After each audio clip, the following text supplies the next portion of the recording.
All right, class, before we go to the next page in our notebook, I'm hoping everyone can tell me the fancy name we have in English for things that are opposites.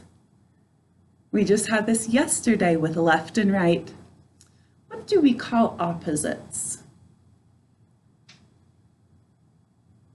Did you say antonyms? If you did, you are correct. All right, if you couldn't remember antonyms, try and look at it while you're writing it and try and remember. So our next antonyms, you'll remember what they're called. All right, our antonyms page is 13, so go ahead and turn to 13.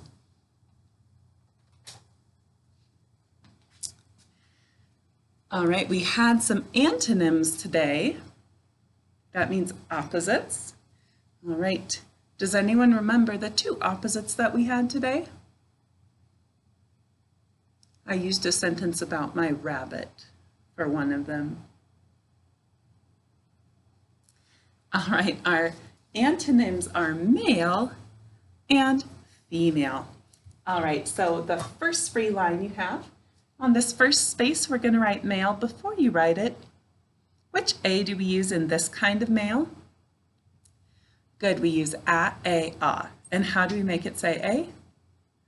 Excellent, silent final E, job one. Write the sounds, say them while you write them.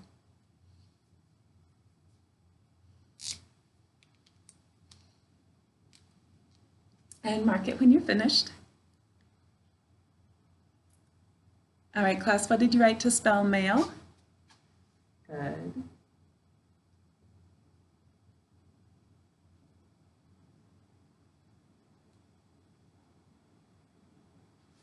All right, make sure yours looks like that.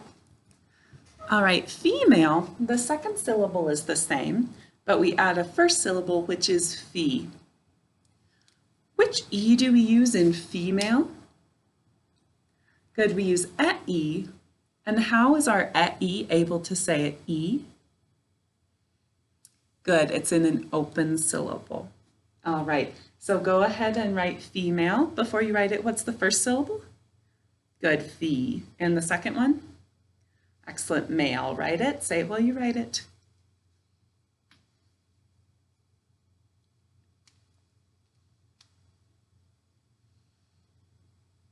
All right, class, what's our first syllable? Good, fee. What kind of syllable is that? Good, an open syllable. And our second syllable? Good, male.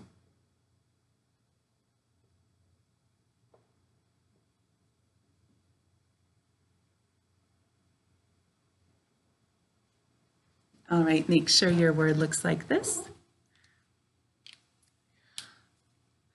All right, class, another thing that we had yesterday are words that are spelled the same and sound the same, but mean different things. Who remembers what we call those? It starts with, it's one of our HHH words.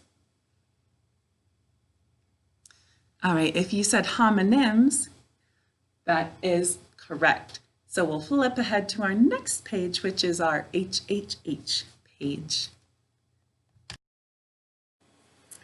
All right, so we are on our HHH page. The homonym that we had today was the word sign. All right, sign can be a noun like a stop sign, something that you see. Sign can also be a verb because if you have an important legal document, there's a place at the end that says sign your name. All right, so if you're signing your name, you're usually using cursive and you're writing your name. So sign is a noun, can be a noun or a verb, but they're spelled the same and sound the same, mean different things. So sign is a what? Good, a homonym. So go ahead, well, quickly we'll review. Which n do we use in sign? Good, two-letter n, use both at the beginning and the end of a base word. And which I do we use? Good, I-E. How do we make it say I? Excellent, silent, oh no, oh my goodness, I and O may say I and O when followed by two consonants. All right, go ahead and write sign. Say the sounds while you write them, then mark it.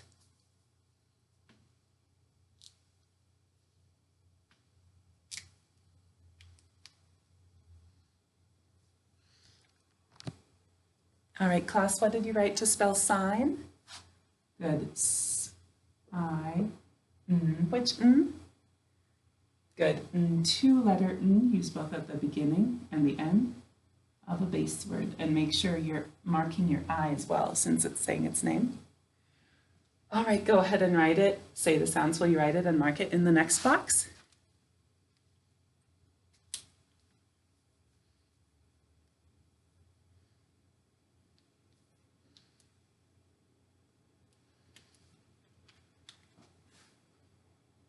All right. Okay, we'll make our first one our noun. So we'll draw a little stop sign next to it. We won't write stop in it, but if you just draw an eight-sided figure is called an octagon, you'll know that means it's a stop sign.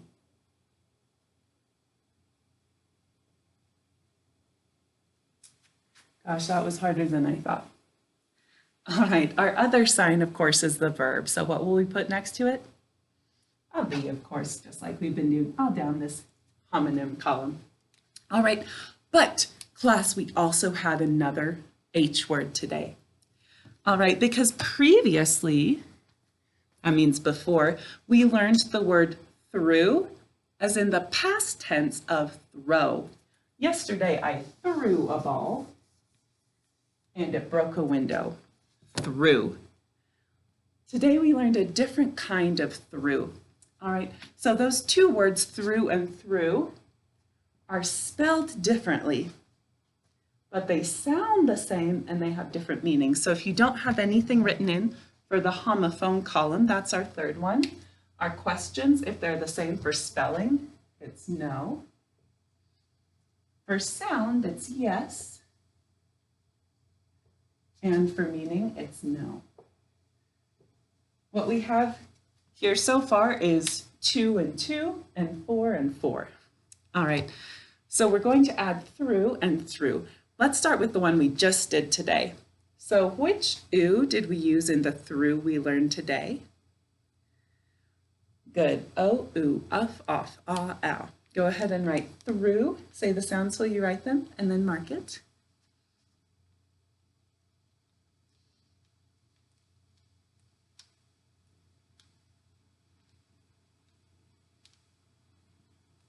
All right, class, what did you write for the through we learned today?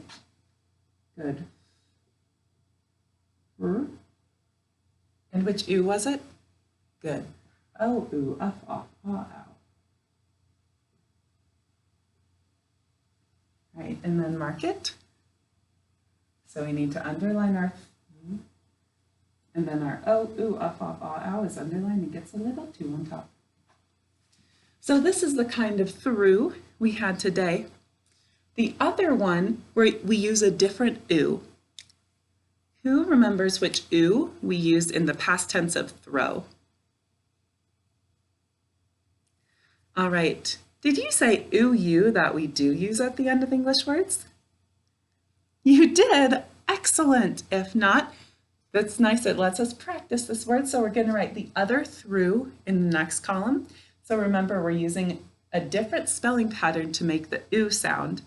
It's ooh, you that we do use at the end of English words. If you're not sure, do it on your practice paper first.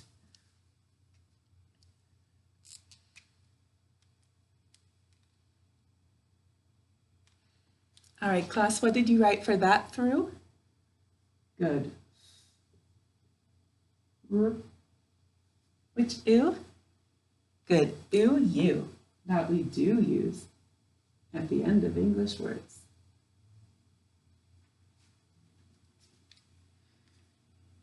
All right, that's exciting that we got to put a homonym and a homophone on this page today.